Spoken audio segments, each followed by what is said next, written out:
The Great Turtle Drive by Stanfield, illustrated by Dirk Zimmer.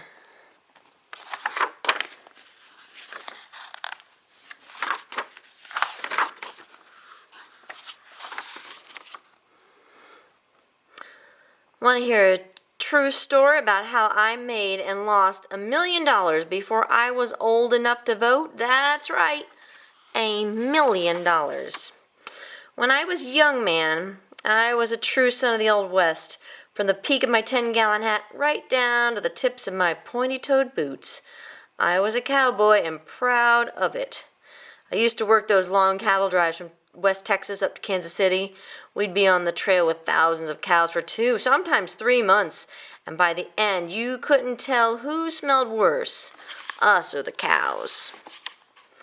After we got paid and cleaned up, I always liked to eat a fine meal, so I'd go to my favorite restaurant, a fancy place called Frenchie's Gourmet Eating Establishment and Pizza Parlor.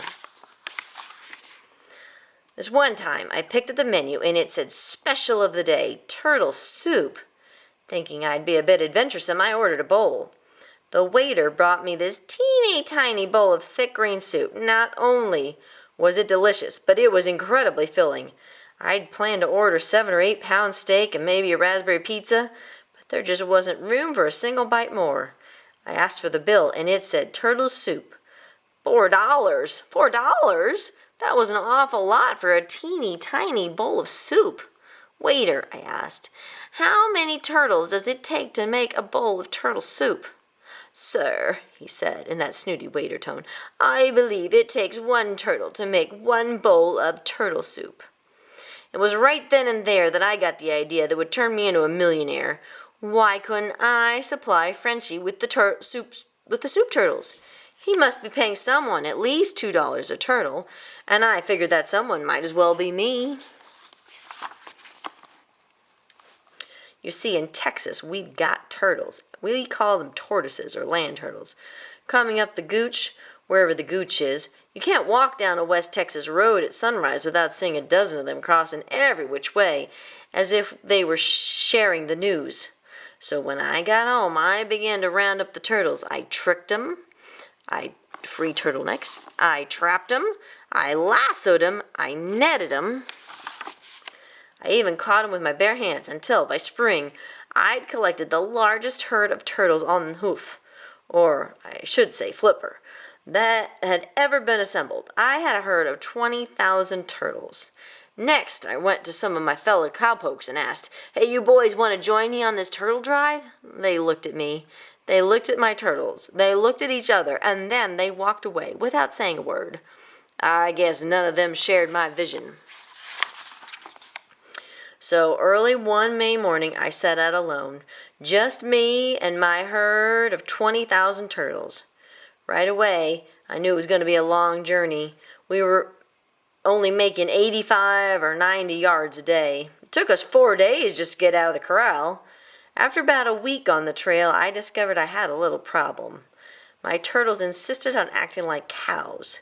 When we stopped, they wanted to wander off in all directions. To hold them together, I had to keep circling them around and around all night long. After 2 weeks, I was so worn out I could barely whistle a cowboy tune. After 3 weeks, I couldn't keep my eyes open. I'd fall asleep in the saddle and slide to the ground, landing on my elbows or my knees or my butt or sometimes my head. Before long, I was nothing but a bundle of bruises. Something had to be done, and I did it. Each day, I'd stop well before the sun went down and turn every last one of those turtles onto their back. Now, they'd spend most of the night lying there, waving their flippers in the air as if they were singing church songs. That made them a little tired, but at least I was getting my rest. It wasn't long before another small problem presented itself. All that walking made the turtles' flippers sore. What was needed was some horseshoes, or I should say turtle shoes. I stopped outside of town, turned them over so they'd stay put, and went in search of a blacksmith. I got a herd of 20,000 turtles out there, I told him, and their feet are mighty sore. Can you shoe them? Oh, sure I can. Let's see, 4 shoes per turtle at 10 cents a shoe. That'll be $8,000. Of course, I didn't have money to do that, so instead, I bought a few kegs of paper clips, extra large paper clips. Then I gently slid one on each and every flipper. That was a major improvement, and once my turtles got used to them, we really began to move. We were making 1, sometimes 2 miles a day, unless the wind was ahead of us. But it was still a long way to Kansas City.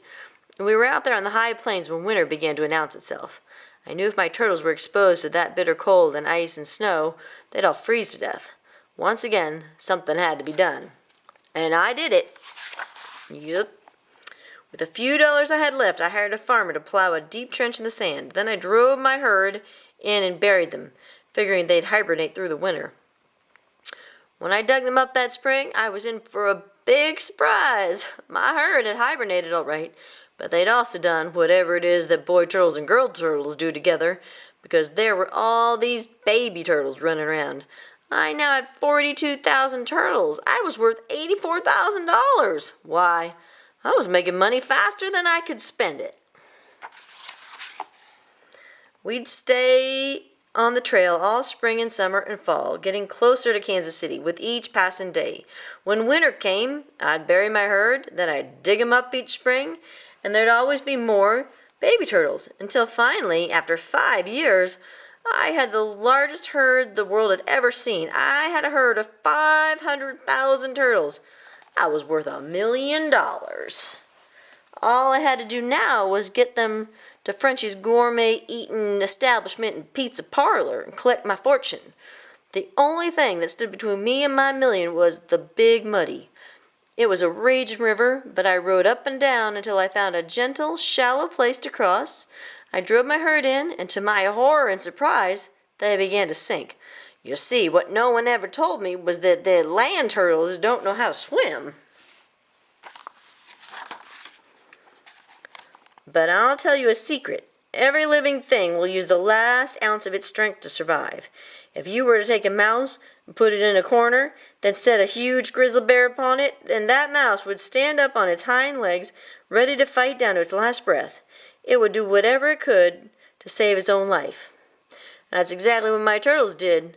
They began paddling furiously, trying to get across. You should have seen them, thousands and thousands of little flippers churning up the water like tiny windmills. It seemed as though the blizzard was rising out of that river. And hours later, when all was calm again, there they were, my entire herd, standing at the edge of Kansas City. Oh, I was proud. Up Broadway we marched, heading directly for Frenchie's gourmet eating establishment and pizza parlor. But what a shock when we arrived.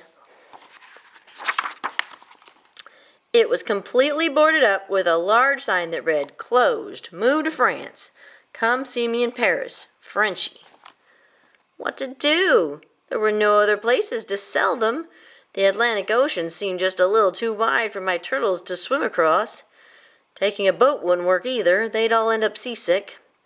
Obviously, I couldn't let 500,000 turtles just wander around the streets of Kansas City. There was nothing else to do but lead them back to Texas and let them go, which is exactly what I did. And because we already knew the way, the journey wasn't nearly as long. So, that's the true story how I made and lost $1 million before I was old enough to vote. No kidding. The end.